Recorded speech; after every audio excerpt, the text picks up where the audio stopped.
Ruby একা থাকে শহরের এক পুরনো অ্যাপার্টমেন্টে। কাজের কারণে রাত জেগে থাকতে হয় প্রায়। সেদিনও রাত 12টা পেরিয়ে গিয়েছিল।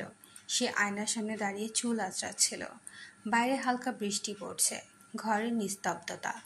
হঠাৎ সে খেয়াল করলো আয়নায় তার মুখে এক অদ্ভুত হাসি, কিন্তু সে তো হাসেনি। গা শিউরে উঠল। ধীরে ধীরে পেছনে তাকালো, ঘরে কেউ নেই। বাতাস থমথম হয়ে আছে। এবার আয়নার দিকে চোখ গেল।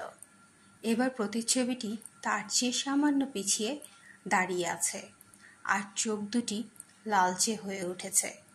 রবি চিৎকার করে পেছনে ফিরল, কেউ নেই। সে দ্রুত আয়নাটা কাপড়ে ঢেকে ঘুমাতে গেল, কিন্তু মাঝরাতে হঠাৎ আয়নার ভেতর থেকে কারো কণ্ঠ শুনল, তুমি আমার মুখ ব্যবহার করছো রুবি, এখন আমার পালা। পরদিন সকালে প্রতিবেশীরা দরজা ভাঙল। রুবিকে পাওয়া গেল আয়নার সামনে নিস্তেজ। আয়নার প্রতিচ্ছবিটি কিন্তু তখনও হাসছিল।